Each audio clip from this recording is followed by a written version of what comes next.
So as Michelle shared, the vision for my consulting business is through reconciliation and collaboration, Indigenous peoples in Canada thrive together. And I really focus on reconciliation. I've made some wonderful partners in focusing on reconciliation throughout, I'd say, particularly in the last 3 to 4 years, though I've really worked with Indigenous partners throughout my career of almost 20 years. Some of my great partners I work with is Starbucks. You may have heard that the first First Nation owned store on ATR just opened up. ATR being Addition to Reserve Land just outside of Saskatoon.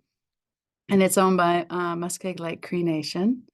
And the first First Nation owned store on reserve is about to open just on the island of BC by Weewakai First Nation. And that partnership is really about developing relationships. Starbucks understanding the value to work with First Nations and building those economic development bridges together. Dia Foods, and really to express also that everyone is different on their reconciliation journey. So there's not a template for reconciliation, nor is there really a template for partnerships. And that as you develop your goals, your objectives, really synergize together, then you'll be able to identify how the partnership is going to look and how reconciliation is going to look within there. And that's exactly what I've done with these partnerships that I work with. Sometimes a business will come to me and they'll say, Tanya, can you do a reconciliation strategy for us? Come back in 6 weeks or 2 months and we'll review it. And I'm like, that's not how I work. I work in collaboration with you. I also want to understand who your Indigenous partners are and really involve everyone in the process. And so I approach my consulting business with that partnership in mind. One of my current most proud partnerships is with cooperators. And they just recently, like as of November 30th, went public with their reconciliation strategy. And why this is important is because although corporations may have DEI strategies or they may have reconciliation action plans, not a lot go public. And cooperators did the bold move of publicly sharing their strategy and really celebrating where they are with their reconciliation journey. And if you go to my website at tanyat.co/services, I've linked it in there and you'll be able to download the strategy from there. And what you'll see in there is that Cooperators is really taking the commitment to develop partnerships with the Indigenous community. And what's really exciting about this strategy is within 3 years, if you're not familiar that Cooperators is a financial and insurance company, within 3 years, they've committed to having insurance products particularly for us, for First Nation people, for Métis people, for Inuit people, that it'll be easier for us to get insurance on First Nations, for example. Because right now, the way the Indian Act is set up, that it's nearly impossible, if not only not impossible, but very, very, very expensive to try to get insurance on a First Nation. And Cooperators is committed to making that equitable to First Nations, to Indigenous people within 3 years. And also to see us within their products. So like right now, maybe you've heard of within your own work, you can get director's insurance or municipality counselor insurance. Well, First Nations have to get that type of insurance too, but why not have it in their own name? Why not First Nation governance insurance for the chief and council or for the Métis chairman and council, so that we see ourselves in the products that are offered to us?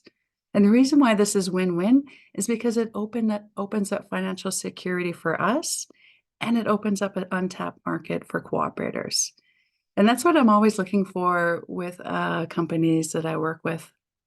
And so I'm really excited to share some insights with you and what I've learned in the last few years of working with corporations and how you can expand, your effectiveness with strategic partnerships. I've been an adult educator for over 10 years in my career, so I like to prepare everyone with knowing what we're going to talk about. So we'll talk about key features of partnerships, considerations, that you should think about when you're seeking a partnership. What is meaningful collaboration? What are benefits and opportunities? And beyond call number 92, yes, call number 92 is important for business reconciliation, but it's not the only way that we can partner and align and have allyship with each other. And then developing an engagement plan for your strategic partnerships and how to maintain them long term. So jumping right in I think, is understanding the importance of strategic partnerships, especially from an Indigenous lens. From an Indigenous lens, really thinking about reconciliation and striving for shared prosperity and what that could look like together. This is a picture of the groundbreaking ceremony that Starbucks had for their very first First Nation store on the island. And just that understanding that this partnership can bring so much to Wewakai, and that Starbucks understood that this could be shared prosperity. In fact, that this store is projected to might be the highest grossing store in Canada because of where it's located in terms of market value. And so having a corporation understand that not only, are we a business partner, but we could bridge business reconciliation together. We can overcome past wrongs and really go towards equality, was what we want in Canada as Indigenous people. That I'm sure you've heard of Indigenomics and Carolina Hilton's, $100 billion economy. We're on our way to that. First Nation, Indigenous, and Métis people, we're the largest untapped market in Canada. And when corporations realize that we could be partners and strategic partners, they're going to come on that journey of 100 billion with us. And those companies that don't, they're going to miss out. And so why not we all be strategic and collaborate together and truly leverage our resources together, our strengths together? So maybe we can even go beyond $100 billion economy together. And really with that's understanding what economic reconciliation is. And strategic partnerships falls right within it. And although, I talked about beyond call number 92, 92 is still important. We still need that economic reconciliation. And the reason why we need it, we know as Indigenous people that we've been, kept down so long with economic disparities on our First Nations, in our communities, stuck in poverty, the 21 things you don't know about the Indian Act, really limiting us from thriving economically. And so just bridging that divide for economic reconciliation, about just building meaningful relationships together, finding out how we can benefit one another, finding out what our strengths are. And I truly believe, like with the signing of our treaties, like my treaty is Treaty 8, and it was signed now going on 124 years ago, that was our intent as First Nation people in Treaty 8, 124 years ago. We wanted to have meaningful relationships. We wanted to build Canada on our strengths, utilizing our traditional knowledge. And even though, things went sideways, there's no reason why we can't get back to that we can't get back to us bringing our authentic selves to the table, honoring our traditions, honoring our culture, honoring our knowledge, and really building a better Canada together. And with that is sharing those equal opportunities with each other. And there's so many ways when you start thinking with a win-win lens, there's so many opportunities to find those equal opportunities. But it's having that seat at the table to talk about them. If you don't have the seat at the table and you're not having open communication, you can't get to collaboration. And finally, with economic reconciliation is really understanding our sovereignty, understanding our right to self-determination, understanding UNDRIP, the United Nations Declaration of Rights of Indigenous Peoples, understanding all the 94 calls to action, and understanding altogether that economic reconciliation is not lose-win. A lot of non-Indigenous approach it saying that, oh, we got to give up something. And that's what kind of scares them away from it a lot. But economic reconciliation could be win-win, and where we could truly work together to build that $100 billion economy, to find those mutual benefits so that our relationships are actually strategic, they're not transactional, and they become meaningful. So what does, a great partnership look like? What are key features of a partnership? Key partnership. Just like what are key features of a great marriage? What boxes do you need to check off? It's important that you know, you establish what looks good to you. I mean, there's lots of suggestions out there. You could Google, say, like, what are key features out there? But what's important to you when you're establishing that long-term strategic partnership in your community, with other governments, even if business to business with your own business? Is it important that you have shared goals, your vision and mission statement aligns? You know, is it important that you have ongoing communication that's transparent? Is it important that, each other's getting understanding of each other and building that trust and respect and learning each other's culture, learning each other's organization, having well-defined governance? Do you need a terms of reference? Do you need to outline what conflict resolution looks like? How are decisions made within that partnership? What's the length of your commitment? Is it a 2-year commitment? Is it a 3-year commitment? Is it a commitment that never ends? These are just some considerations of features that I've seen that really lead to that great mutual strategic partnership between one or more partners with non-Indigenous. And when you lay out this groundwork of what each other thinks what a key partnership should look like, the features within there, then it makes it really easy to define, like your governance structure, how decisions are made, because you have that baseline understanding from each other.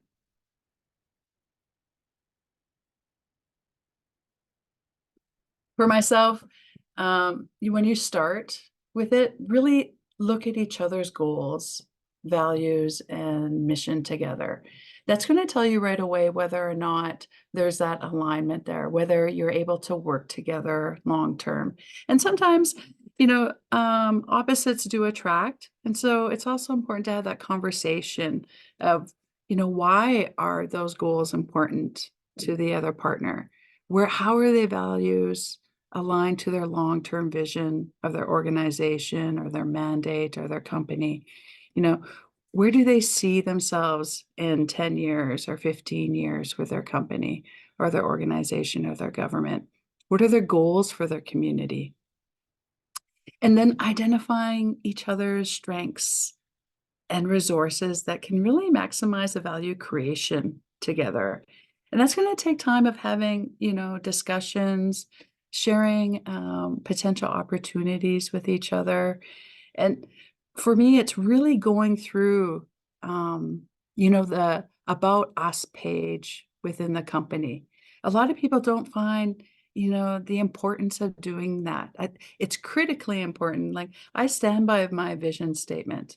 If you go through my website, that you see my values come through there. And that should be with every company that you work with. The screen that I'm sharing here is actually a page right out of Cooperators' reconciliation strategy.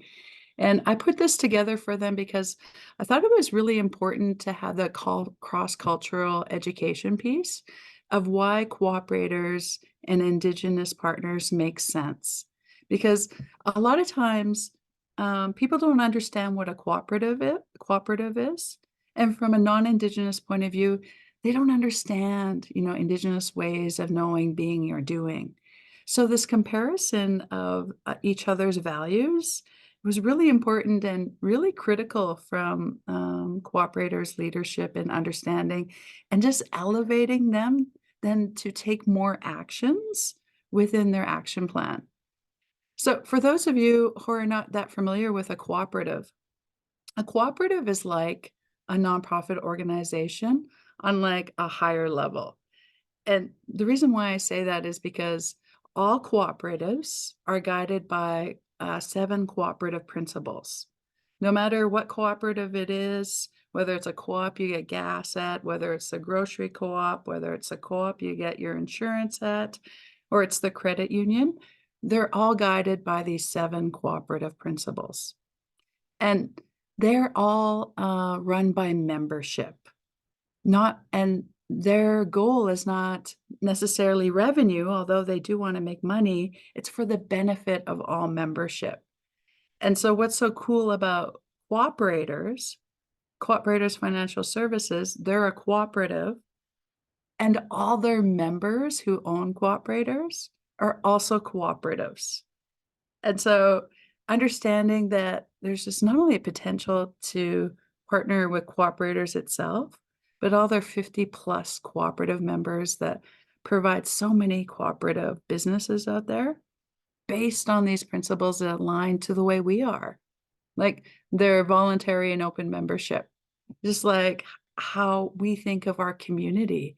And when a First Nation owns a business, really all of the First Nation or the corporation that owns a business, it benefits all of the community. Their democratic member control is aligned to the way we do consensus decision making. Member economic participation, that's that money you get at the end of each year, the dividend you get by being a co-op member. It's the same concept of like, how are we building our community? What's a social impact within our communities for economic development? Education, training, and information is like us sharing knowledge, having our oral traditions, and being open with that knowledge.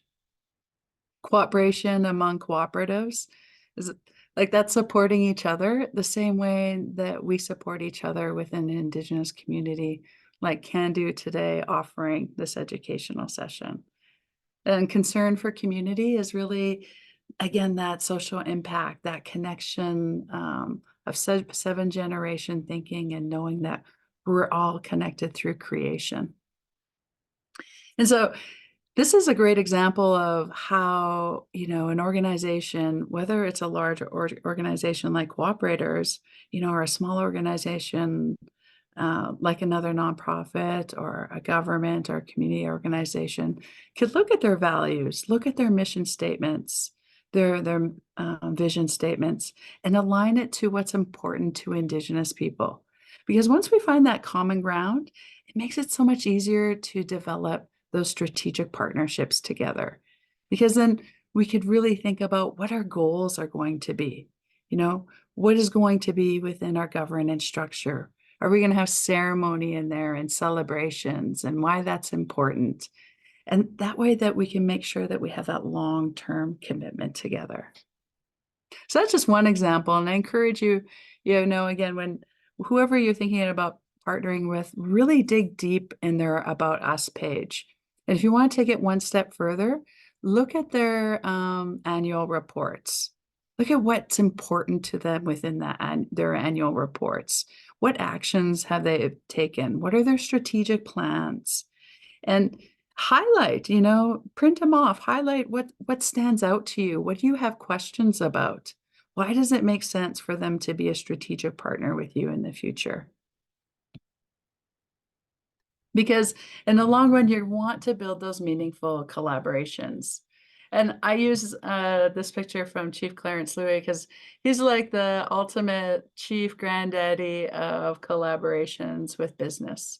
For those of you who haven't been like an Osoyoos First Nation, he has so many partnerships and support within this community. It's no doubt that he's got the BC Aboriginal Business Award here, because he understands that, you got to build that trust and foster long-term communication between partners. And if you've ever heard Chief Clarence Louis speak, he gets straight to the point. He doesn't beat around the bush at all. He is transparent, even a little blunt, but that's important. It's that emphasis of shared objectives and clear expectations. That's how you get a strategic partnership, and not be shy of it. A lot of times when non-Indigenous partners or organizations want to sit down with First Nations, like they're not clear, and I often hear chiefs say, like, let's cut to the chase. What are the benefits? What do we need to leverage together? Like, let's not play games. And when you're clear and transparent with that with your partner, you're going to build that trust. You're going to build that connection so that people actually believe what you're saying and want to be a partner with you. And when you build a partnership like that, there's going to be so many benefits and opportunities, but it's also important to discuss them together. A lot of times, and I've used the picture of the non-Indigenous partner, like being upfront about what those benefits and opportunities potentially could be by partnering together. And also on our side too, from the Indigenous side, because if we're not transparent right from the beginning, that's when partnerships fail in the long term, that they can't get over hurdles because somebody wasn't upfront about something in a meeting. And so it's important to have those sit downs, talk about, what potential might be there. Is it increased market reach, getting that untapped Indigenous market? Is it access to more funding? Is it innovation and growth? Is it checking more boxes? Whatever it is that whatever benefits or opportunities are, is discussing them together and being upfront. And even sometimes when you do that, that you find out that there's other benefits and opportunities that you weren't even aware of. And that's what happens when you have that open and transparent communication together. But you have to build time in for this. This doesn't happen through sharing emails and a couple of Zoom calls. You got to be intentional about having these discussions, really planning out when are they going to happen? Who's got to be seated at that table to have those discussions, and ensuring those right people are seated there and being informed about what's being discussed.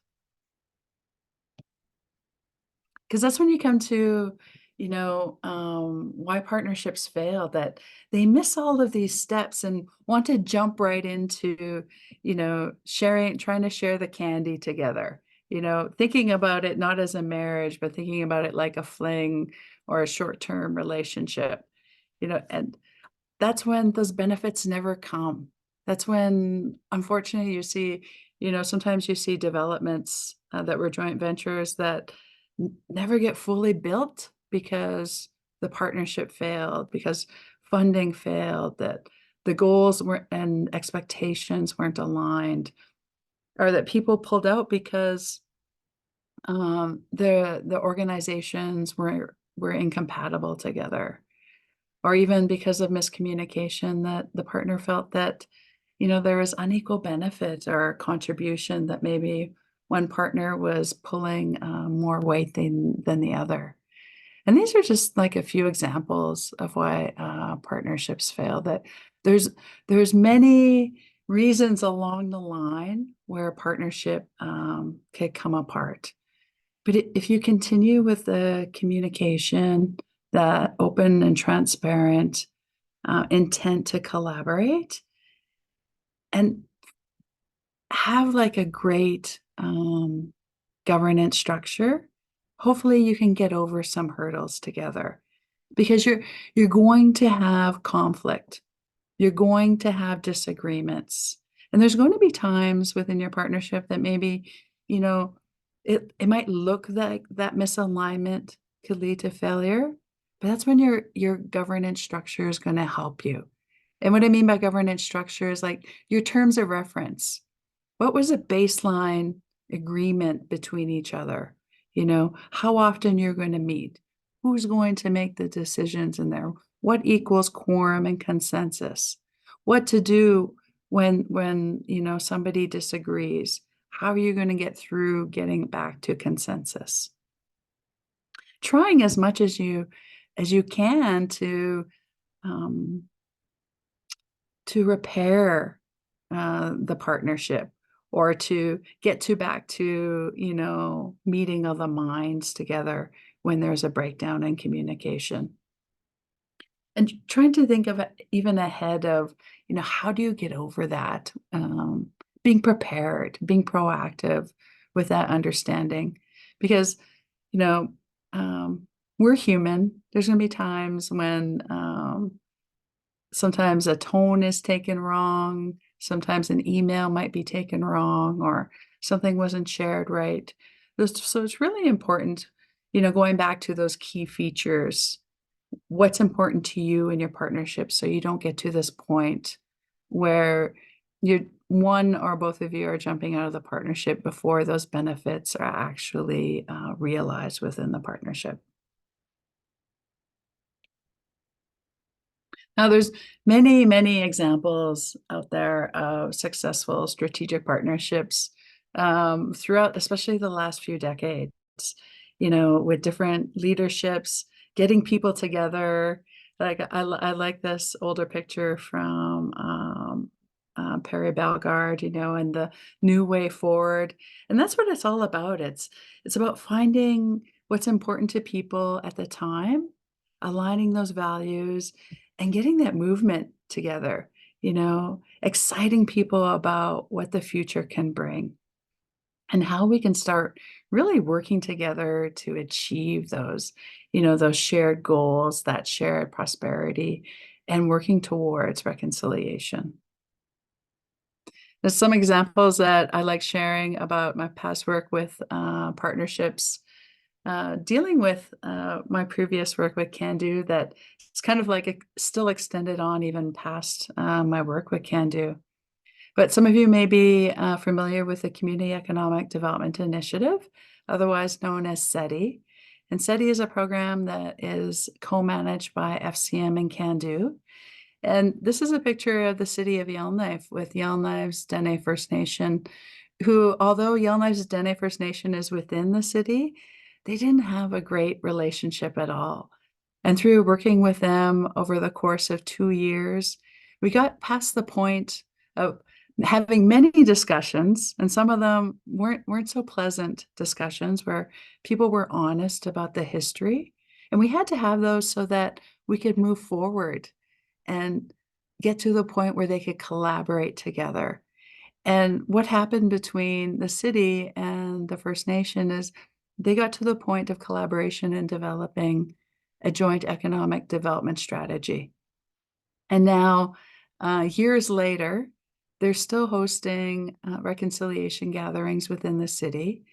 They're scheduling one coming up in the next few months and having ongoing dialogue with partners within the city of how do they continue to advance reconciliation from a city level. And I think it's great that they're focusing on tourism because Yellowknife is a hub for Northern tourism. And it's a great way to start, bridging that divide to economic reconciliation. How do you promote Indigenous tourism in the North? And you have that win-win for the city of Yellowknife. When more tourists come in for Indigenous tourism, they're booking hotels. The city's getting the taxes. There's so many benefits. To when you really start talking with your partner strategically about what those benefits and opportunities could be. Another great partnership I had the benefit of working with is the City of Edmonton and Enoch Cree Nation. This is an older picture of the former mayor and the former chief. But previous to this partnership, the previous mayor didn't want to have anything to do with Enoch First Nation, that they didn't want to share water, they didn't want to share road agreements, service agreements. And it was really sad because it really held back a lot of development and a lot of win-win opportunities between the city and the First Nation.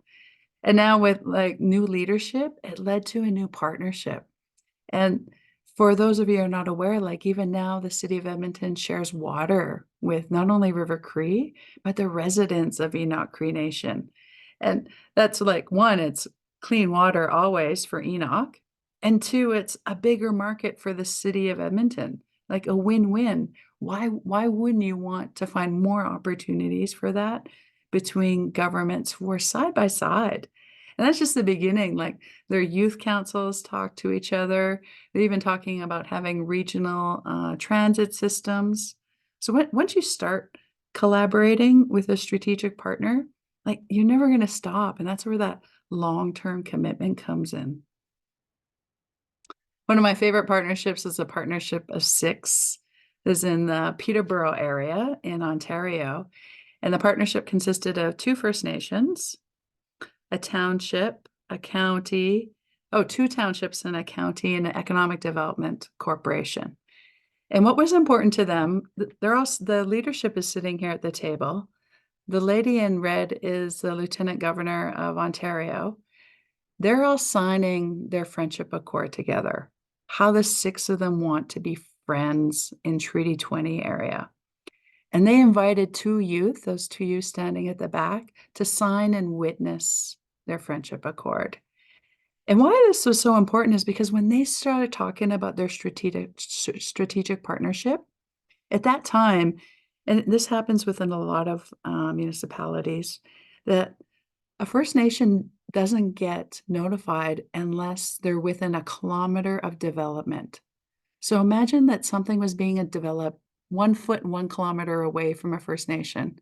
Nobody would ever contact that First Nation to say, oh, a gas station is going up, or, a nuclear plant. That's just an example. It could be any business. And so by these 6 partners getting together in Treaty 20 area, they developed a GIS tool that created a decision tree that no matter what development happened in Treaty 20, it would outline who and what First Nation needs to be contacted in Treaty 20. And with that, it opened up all these collaboration opportunities. Well, do you need construction workers? Do you need road workers? The procurement services opened up for Indigenous businesses in the area. So there's so many different ways that you could be strategic with your partnerships. This is a picture of their accord that they signed. And not only did they sign the accord, they also developed a wampum belt. And you see the wampum belt there with the 2 red diamonds in the middle. That represents the 2 First Nations. And on each side has white diamonds. And those represent so far the 4 non-Indigenous partners. And they intentionally kept their wampum long with the strings on each side because they want to invite more partners in the Treaty 20 area to join them on this friendship accord, on this road of strategic partnerships, to really enhance their success, their growth, their innovation in the area. And that's just, some examples of what can be achieved when you truly sit down to develop a strategic partnership. Now, I want to take some time to talk about beyond call number 92, because I think this is also an important way that when we're approaching strategic partnerships, that we can think of the different ways that maybe that partner can help mobilize the calls to action beyond call number 92. Like, call number 92 is important, business and reconciliation. All of that is needed, but we also need allies, and I think businesses are looking to be allies in other calls as well. Like, for example, with cooperators, they're looking to support these other calls as well. They've also committed to $1 million to an Indigenous youth employability initiative. And they don't just want to slap Indigenous on an initiative or a program. They've done research to identify what would make that program more effective for Indigenous youth. How do we get youth to enter the workforce and compete in the workforce more?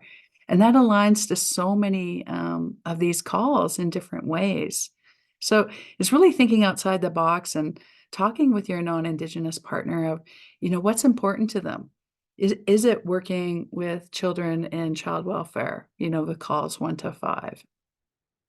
Is it impacting the curriculum and including Indigenous history, culture, and perspectives within there? How can that corporation help mobilize that and bring it forward? I mean, I know we need that in Alberta more. I know we have a new curriculum, but it only starts to touch on properly including Indigenous voices within there.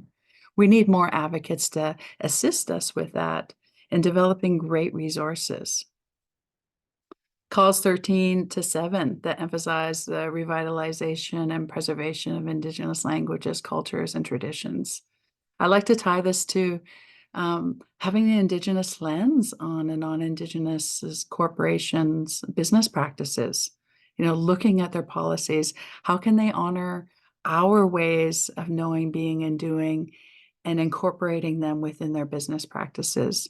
Like with sustainability, that's a big push right now with DEI. There's so many different ways that, again, beyond call number 92, how can we call on businesses to join us? Another great section is the calls 18 to 24, health and well-being. How do we ensure that our perspectives, our needs are within there? I had this, I was invited to be a keynote to lawyers of health and life insurance companies.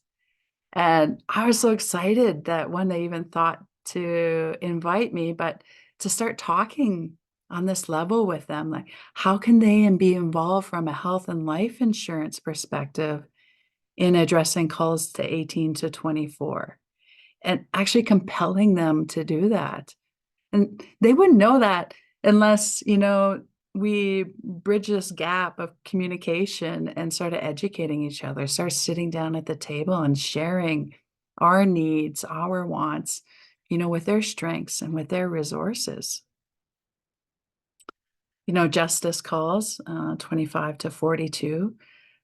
It's important to have advocates for those calls as well. We know as Indigenous women, and it's not very safe for us in Canada, for our two-spirited, for all of us. I mean, even our Indigenous men suffer. Now, how could we have more advocates with making changes within the justice system? And I know a lot of you are familiar with the calls to action, but I'd like to, bring them forward again, because a lot of people want me to focus on call number 92.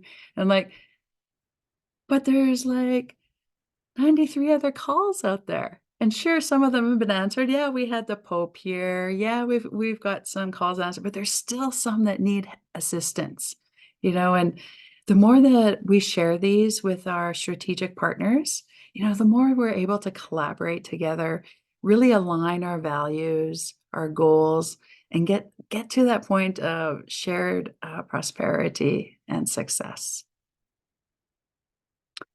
So that's all the time I'm going to spend on the calls to action. I appreciate you letting me take some time and digging into that, and maybe, stretching the possibilities, thinking outside of the box of how you can truly collaborate with your strategic partner. What do you want to achieve with your strategic partner? And so you're like, okay, where do I start? This is all fantastic. Where do we start? And so I like to start with an engagement plan. And because I thought maybe there might be some non-Indigenous here, I just kept it as an engagement plan. But you can utilize these steps, whether it's an Indigenous engagement plan or a non-Indigenous engagement plan or a corporation engagement plan. So number one, you want to identify your own strengths, your gaps, and opportunities for collaboration. So you want to get your own house in order. You can't go to a partner until you know yourself, until you know your organization, until you know what you got to offer and what your needs are. And being really honest with that, really taking inventory of what's possible. And sometimes it's even like communicating with others, sharing maybe with other similar organizations, like, how does this look? Are these my only strengths? Do you think that these are the gaps that are going to challenge a partnership? Do you think these are our only opportunities out there? Really have conversations with, within your team, outside your team, within your community. And then identify, what are your goals with having a strategic partner? What do you want to achieve? And now understanding that these goals are going to evolve as you develop your strategic partnership. But what are you coming to the table with what you want to achieve? And prioritize those goals. So if you have to give up, let's say you have 4 goals, prioritize them 1 to 4. What could you give up, or what could you bend on to have a strong strategic partnership? What are your deal breakers? If you can't achieve that goal, why have a strategic partnership? What are ones that you're going to be flexible on? And like, those are nice to have goals, but really 1 and 2 are priorities and what I'm going to focus on. And then once you get there, identify all your potential partners and levels of engagement. And so what I mean by that is maybe some partners you just want to inform about what you're doing. Maybe you want to educate them about your organization, your resources, meaning that not every partner you're going to get to the point of collaboration. If you want to think there's a spectrum of inform, to decision making, co-decision making, collaboration, long-term relationship. So identifying all the potential partners within that spectrum and what level of engagement you want to achieve with them. Because I also like to include, and I haven't put that in there, but with that, comes your comms plan, your social media plan. How are you going to action this? So it's really important that you identify that level of engagement needed, because that's going to filter into your action plan and what actions are going to need it to support that level of engagement. And so what's in your comprehensive action plan? I think it's important to start with understanding the context. So understanding your potential partner, doing research about their history, their culture, what's important about their community. And again, this could be applied to Indigenous or non-Indigenous partner. If it's a corporation, understanding, their About Us section, reading their annual reports, what do they focus on? And if it's an Indigenous partner, their history, their culture, what their language is, what has been their challenges. Within that action plan, what's the time being committed to actually build relationships? It's not going to happen with one phone call, with one meeting. What time are you committing, whether it's a bi-weekly basis, a monthly basis, even a yearly basis? Thinking about cooperators' action plan, if you go into their strategy, they've laid it out for the next 3 years, how they're going to achieve their goals within there. So exactly that. You can't build relationships if you don't have time within your action plan to actually build that relationship. It's not going to be built on its own. You can't just say like, oh yeah, I met them last month and I send them an email every now and then, and now we're best friends. It doesn't work that way. You really have to have that time to have lunch together, to share the opportunities together, to talk about what potential next steps are, to really see, if you want to get to that point, a proposal, so you have a marriage together and you have that strategic partnership. And then with that comes fostering inclusivity, asking for your potential partners' advice, what their consideration would be. Like once you start sharing those potentials for opportunities for collaboration, is now you're including them in the conversation. What do they think about those opportunities? How can they see themselves in those opportunities? What could they bring to the table? What are their strengths? So giving them the opportunity for that. So, whether you're sharing plans with them, whether you're sharing your own annual report, whether you're showing maybe a funding application that you want to submit jointly with them. So making sure you include their voice in there. And then outlining what those mutual benefits are going to be. Who's expecting to get what, so you don't have those misaligned expectations and lack of communication. What kind of market is going to be opened up? Who's getting the which benefits, and how are they equaling out? And also understanding each other's culture, whether it's nation to nation or, with Indigenous and Indigenous partner or non-Indigenous to Indigenous, we have to learn how to walk in all our worlds together. So understanding how they communicate is really important, just like us inviting them to a ceremony and community events. It's really understanding that strategic partnerships are two-way streets. and we can't just expect the non-Indigenous partner to do all the work. We have to lead as well and represent ourselves well and learn from their culture. I'm excited when I learn from other companies' cultures and like even learning about cooperative principles. I never knew that about cooperatives before. I didn't know that every time I see the word co-op, like even co-op taxi in Edmonton, it blew my mind the other day. And I was like, holy man, that's a cooperative of taxi drivers, you know? So until you have the conversations, then you start understanding about each other and you'll be able to work together better. And then you got to maintain, it's really important that you try your best to maintain long term. And that should be in your terms of governance or your terms of reference, your governance structure. How do you check in with each other? Do you attend each other's events? Do you go to each other's conferences? Um, how are you sharing the roles of truly stepping up for each other? And having that, again, that investment in the long term within your action plan of building that relationship, finding ways to co-manage together and really having shared decision making. Oh, I know we're getting to the end here of I did have a few videos, but I also want to give opportunity, for some questions and that. So I'm just gonna share the links in the email of the videos. They're from the perspective of different partners that were involved in partnerships with SETI, from the perspective of the chief. It's just catching up here.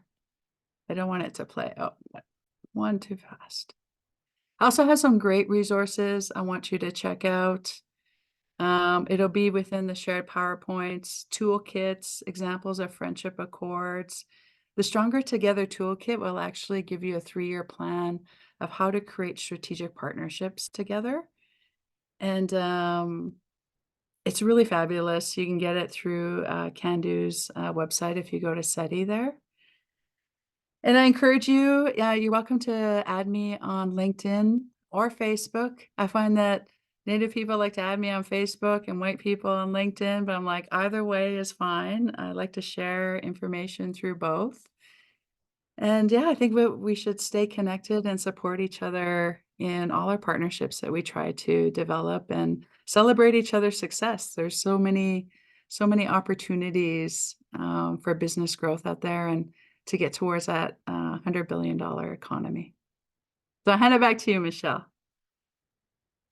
Wow, what a great, clear, concise, hopeful presentation that you brought this afternoon.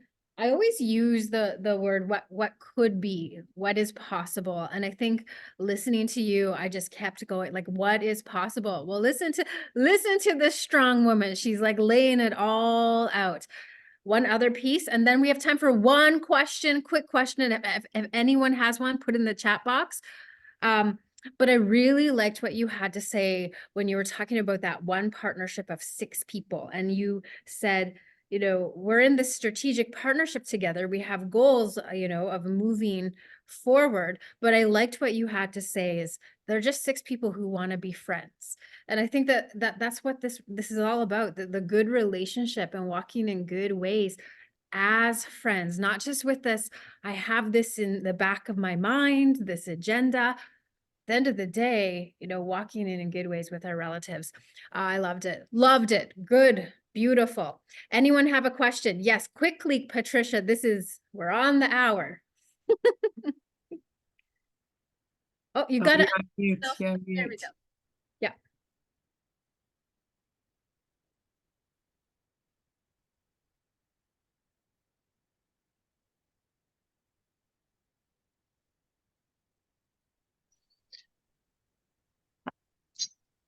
I'm going to have to pass. Damn. Oh, no, we can I'm hear not you. sure. Oh, you can? Yeah, we can hear you. Oh, I always have problems with Zoom, Michelle. It's horrible. Anyway, I love the whole being gentle and kind with yourself, and the MOU that Enoch and Edmonton did it's a good foundational document for me. I know that you talked about like the terms of reference and then, the whole co-managing. I know that, putting in buyout clauses. And so one of the challenges that we're having when we're looking at partnerships or negotiations, and I just like to hear your thoughts on it, is when nations are coming in or communities are coming in, and a lot of times they don't know what to ask for. And so if they don't have consultants or advisors, a lot of times what's happening, and especially in Saskatchewan, we have a company that's been negotiating with all the Métis communities, all the First Nations, that they're going to be impacting, like that 1 kilometer that you spoke about. And now we're finding that it's really fractured and made some factions because oh, my neighbor's getting this and Patricia's getting that, and Tanya got a car and Patricia got a house and we just got and so any advice on how to, I keep thinking that it's got to be built into the time schedule, and then whether there's addendums in terms of when you go operational that we want to renegotiate. I'm not sure. What's the legal way of doing that? I think that it should, if it's possible from the First Nation level or the Indigenous government level, to be built right into the bylaws. I think that if it becomes law there, that it prevents the corporation for pushing back on it, because it's been happening so long, even with impact benefit agreements between resource companies. And my thinking is, if it's within our bylaws, even that we share information, they can't prevent us from doing so, because they can't take our sovereign right to create those laws that support us that way. Okay. And that's one key way. And the other backdoor way is like, we got to network more with each other and not compete and do things in silo. It's really unfortunate that that happens. And you even see that with cows and plows. How come we don't have our negotiators having a national round table, negotiating table where we challenge the government together? And we're getting to that point in different sectors where there's actually collaboration amongst each other.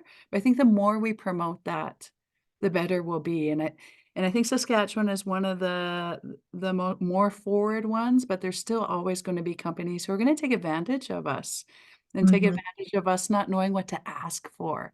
So the more we share that, maybe we need a private Facebook group. I got this, this is my salary, that we need to do that more and think outside the box of how we could benefit more when we need those strategic partnerships.